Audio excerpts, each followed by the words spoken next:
Do you remember the gnarliest pothole you ever hit? Dylan Langille does. I have been in a car with a couple of my friends when they smoked a pothole. The tire got busted. The rim got busted. It was my buddy's dad's car, which he may or may not have had permission to be driving at the time. Oh yeah, his buddy paid for that pothole. And in this country, so does the economy.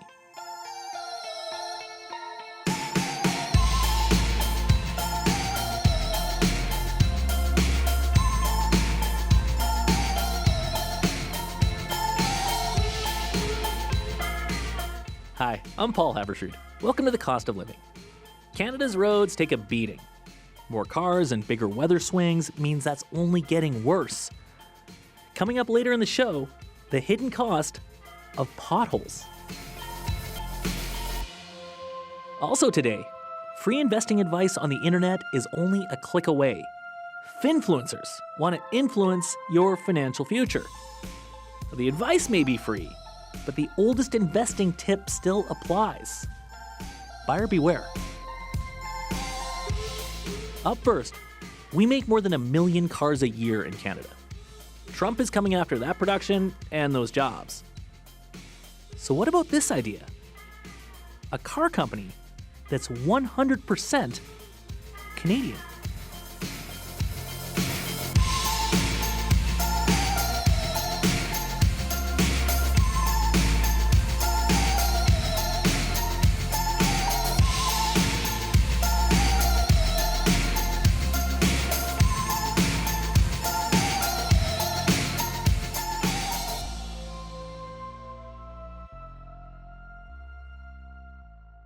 Sit back, close your eyes, and imagine this. The trade war keeps going. Canadian manufacturing is up against the ropes. So this country decides to launch a brand new, all-Canadian car company.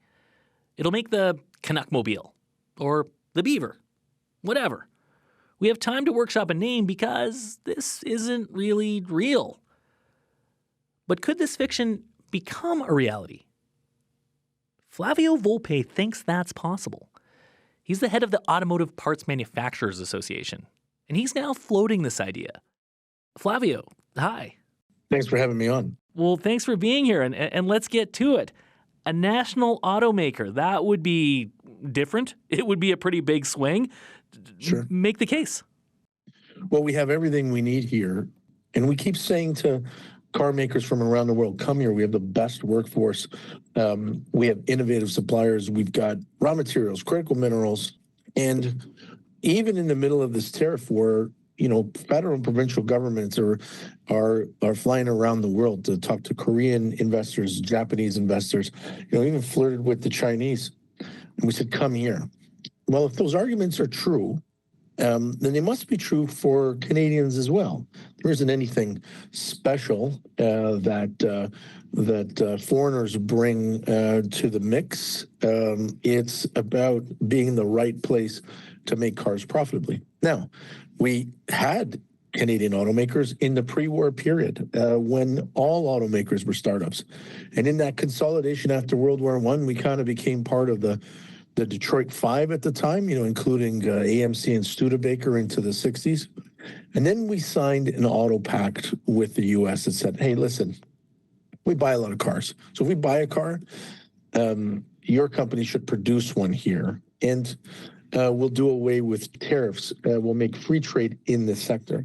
So for the last 60 years, we've been successful building other people's cars profitably. And we lost this ambition. Today, when the current occupant of the White House says, we don't want your cars, we're going to put up a tariff wall to make it very hard for you to access American consumers. And the Prime Minister says, oh, we've got to be ambitious. I think we should take a very hard, serious look at launching a Canadian automaker. Okay, well, this is just at this point a blue sky idea. What do you think would need to happen to get us from where we are today to there? Well, we're about 90% of the way there. The idea of launching one might be new, but 2 years ago, our organization showed the world in our all Canadian prototype vehicle, Project Arrow, that we have all the Canadian suppliers to build a brand new designed Canadian vehicle. And we have the people and we have the infrastructure. Mexico, who is in the exact same position that we are. President Sheinbaum said, well, part of the insurance that we're going to build against future shocks is we're going to launch Olinia, which is a Mexican car company building something akin to a smart car. Vietnam, who I was told not to worry about when we were negotiating a trade deal with them, the TPP, in the late part of the last decade, they launched a vehicle company called VinFast, and Canadians can buy them. The world is changing. The big leagues in automotive are for the countries that assemble. And when you're the country that assembles, you get to put your thumb on the scale when it comes to trade negotiations, like the Japanese did during the TPP and the Detroit Three did during the NAFTA USMCA negotiations. If we had a car company that was headquartered in Windsor or Toronto or Montreal, you would have not just the decision-making capacities domiciled locally, but you'd have all that R&D and that innovation driving. And for Canadians who want to work in advanced technology applications, they can go right to the top at home and help to build part of a car company. Well, this would certainly be ambitious, but you look at the global auto industry, you've got companies like Toyota, Honda, Ford, on and on. How would a new Canadian-made car or any really brand new automaker compete against established global car makers? I'll remind your listeners that 15 years ago, Tesla didn't exist. And Tesla is the most valuable car company in the world. It's an extreme example, but 15 years ago, it was nothing. I think the risk here is if we don't take this moment where we've spent the last 4 or 5 months defending what is valuable and great about Canada and try something new and ambitious and different, we'd be letting down our kids and our grandkids who were convincing that the auto sector is worth having. We're telling them it's important for us to commit billions of dollars of tax and incentives to have these companies here, but we're not investing in one that could belong to you. It doesn't seem evident to me that there's necessarily a market need, but I'm not a car guy. As you sit back and blue sky this, I mean, how would you differentiate this Canadian car from all the other cars that are out there? Let's put together a team in a proper feasibility study to say, where are the market gaps?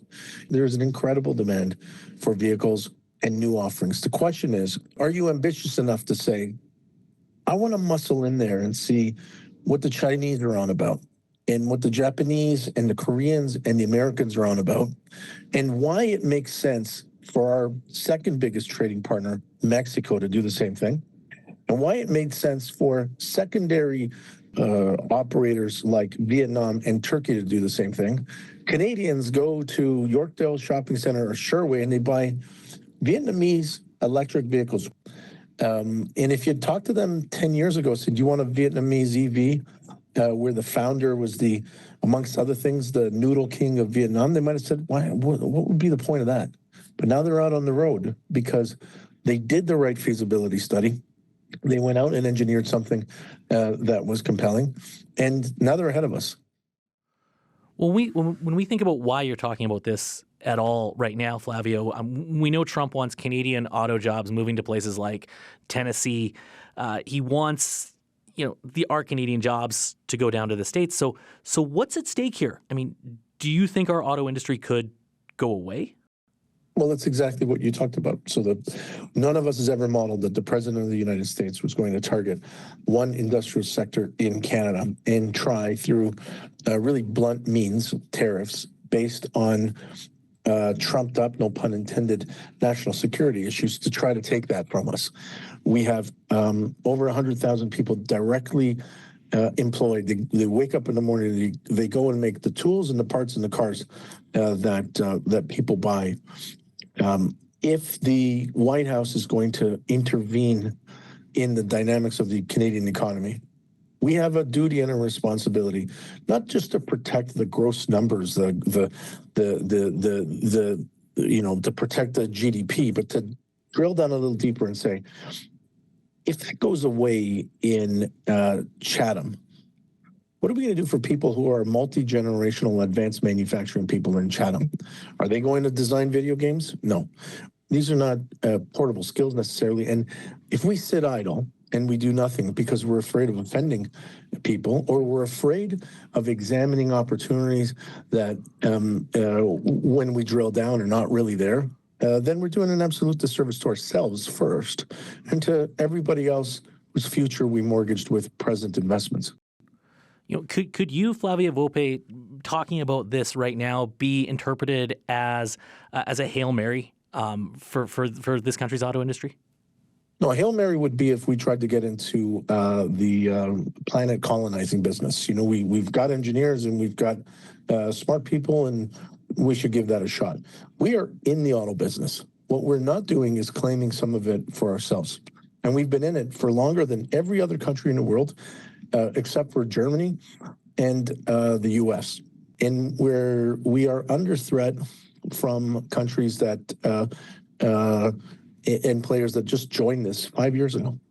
But then finally, Flavio, why now? Why do you think this is the moment where this dream of a Canadian car could actually find some traction? Where all the technologies are going are electrification, whether that's hybrid or plug-in hybrid or full electric. We've got all the technologies that are enabled by electric and electrified platforms, connected, autonomous, AI, machine learning. And in the middle, we have the best supply chain in the world by productivity numbers. We talk about Canadian productivity being low, not automotive. And we have a threat from our best friend that should cause us to think about how to be more resilient. Well, Flavio Volpe, thank you for making the case. Always a pleasure. Thanks for having me on.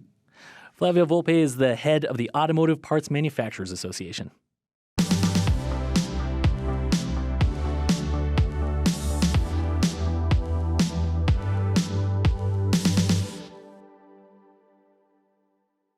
On your Radio and Buy podcast, this is The Cost of Living. I'm Paul Haverstrood. Who do you trust with your money? More people these days are getting investment tips from social media. An army of TikTokers are out there with free advice, ready to make you rich, just a click away. But you know what they say about free? Sometimes you get what you pay for.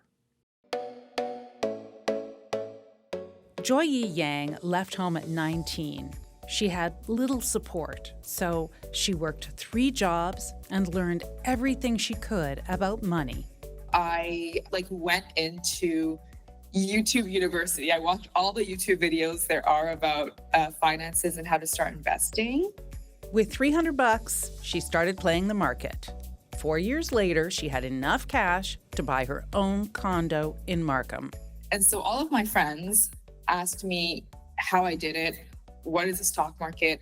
And I just decided that if 5 of my friends are asking these questions, there's probably 5,000 of them out there, 50,000 of them out there.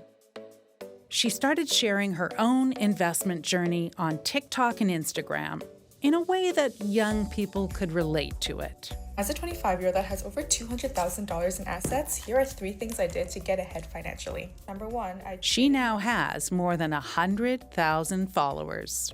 I have a talent that way to explain things where I won't use jargons that people have usually learned in school. I just know what the layman people want to hear.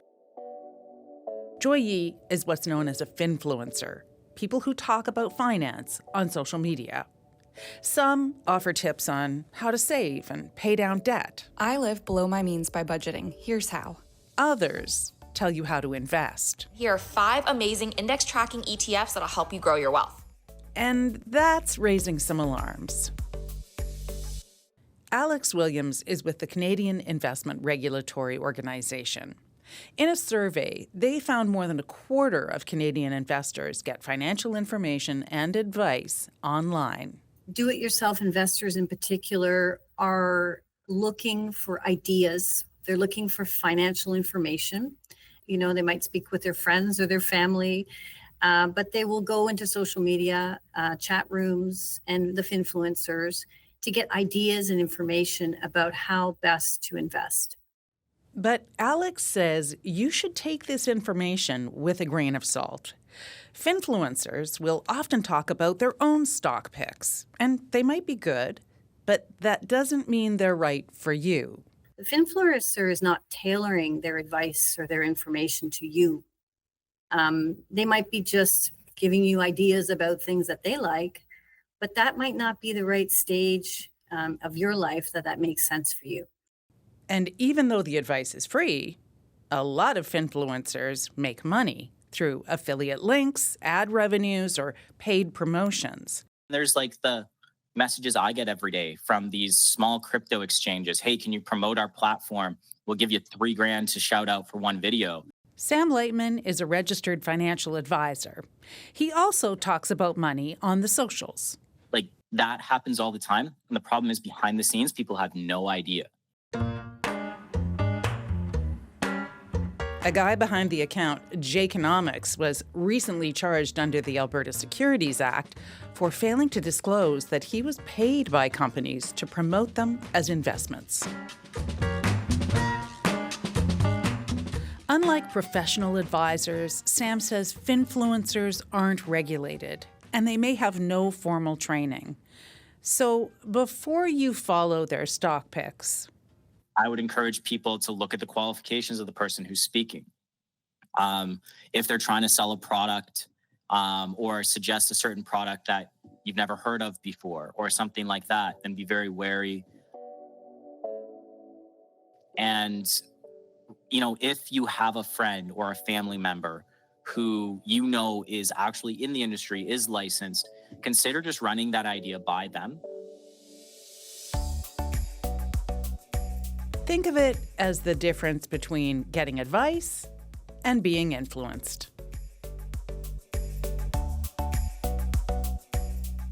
For the cost of living, I'm Jennifer Keane. Here's how to invest $10,000 coming from someone who's achieved financial freedom. If you invested $500 a month starting at age 18, you would have over $3 million by... Crypto has been going crazy recently, and if you've been thinking about getting into trading it, this is what you should know. For over 25,000 cryptocurrencies.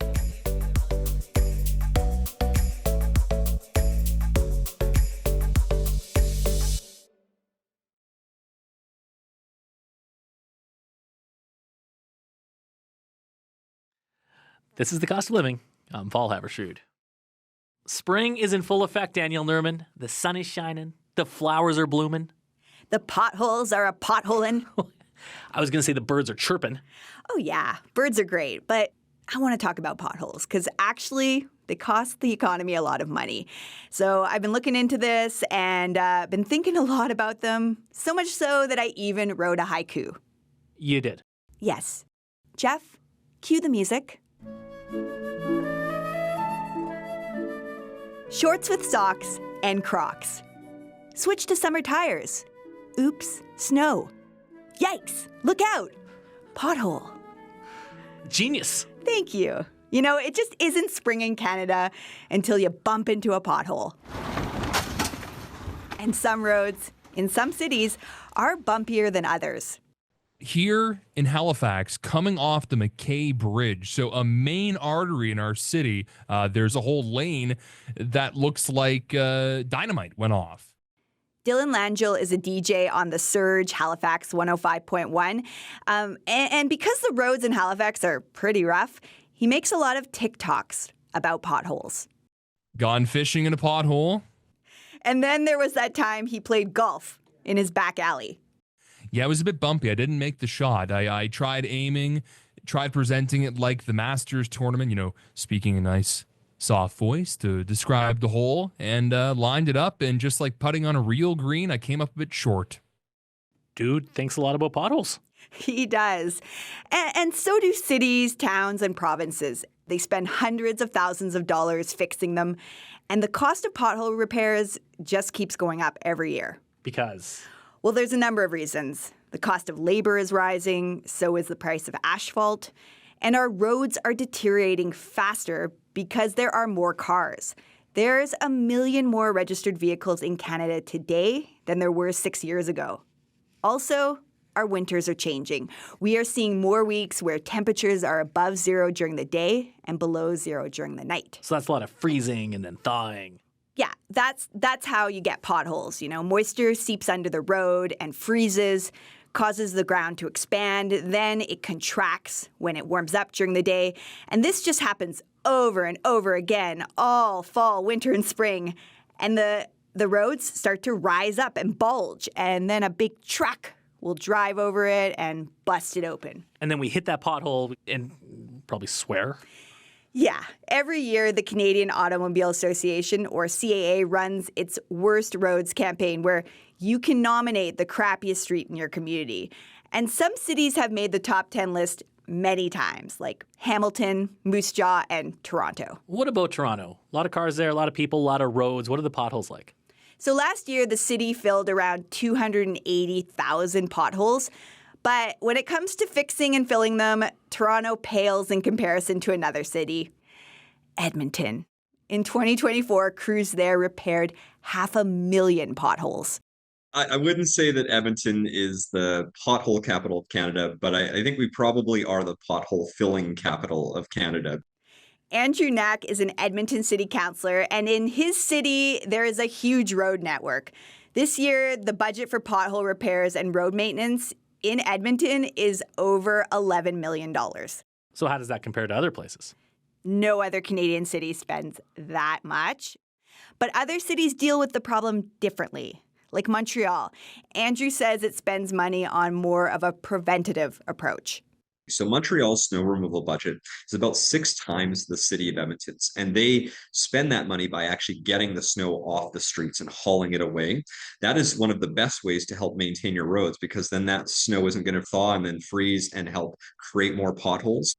So when it comes to potholes, it feels like it's either spend now or, spend later. That's right. And there's another way potholes burn a hole in our pockets. They wear down our cars. A few years back, the CAA calculated how much poor roads cost Canadian drivers. They pegged it at $3 billion annually. And that's money we spend just on extra vehicle maintenance. A crummy road, can put your wheels out of alignment or lead to more serious repairs. I have been in a car with a couple of my friends when they smoked a pothole. The tire got busted. The rim got busted. It was my buddy's dad's car, which he may or may not have had permission to be driving at the time. Well, I'm sure that cost his buddy. Yeah, Dylan's friend ended up with an $800 repair bill, which wasn't so funny at the time. And it's not just money that's at stake here. Potholes can be really dangerous. If you hit a large enough pothole, it's public safety. You can lose control. It can cause an accident, opportunity for damage or injury. Matthew Fair works for the region of Durham, Ontario. And a few years ago, Durham started taking a new approach to tackling potholes: artificial intelligence. AI for potholes. Yeah, so it's this app on a smartphone, and they mount it on the windshield of their maintenance vehicles with the camera for the phone pointing at the road. And as crews drive around doing their daily tasks like fixing sidewalks, the AI is constantly detecting potholes and logging their location and spotting problems before they become big. It will see the potholes well before our required minimum maintenance standards. So if they are not detected and left too long, it can lead to larger, more expensive types of restorations to the roadway. So if we catch these potholes early, it saves us money in the long run. More than 50 Canadian municipalities are now using AI to help manage potholes. But some experts say it's not enough because it's not preventing them in the first place. Yeah, but is true prevention for something like potholes just like stopping them altogether? Is that even possible? Well, yeah. Cities, towns, and provinces can build roads that last longer. There is technology out there to make them more durable. You want to make systems that actually are crack resistant, so the pothole would not be formed in the first place. Nemi Banthia is a professor of civil engineering at UBC. He says there is a type of asphalt that is more flexible because it's made with recycled tires, and it can handle being heaved up and down in that freeze-thaw cycle. And there's even something now called self-healing roads. Self-healing. A road that's like Wolverine and his adamantium skeleton.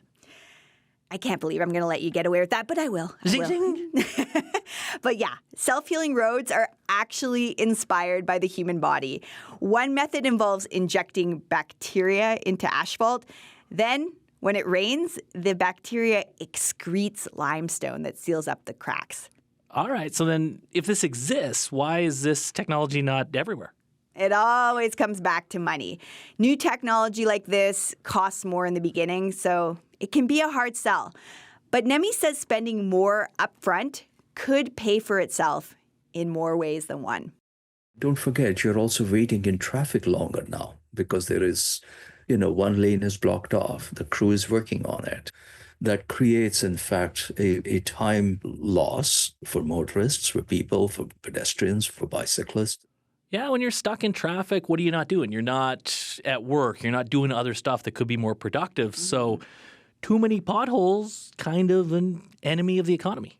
Time is money, and some potholes stick around for a long time. Just ask Dylan Langill in Halifax.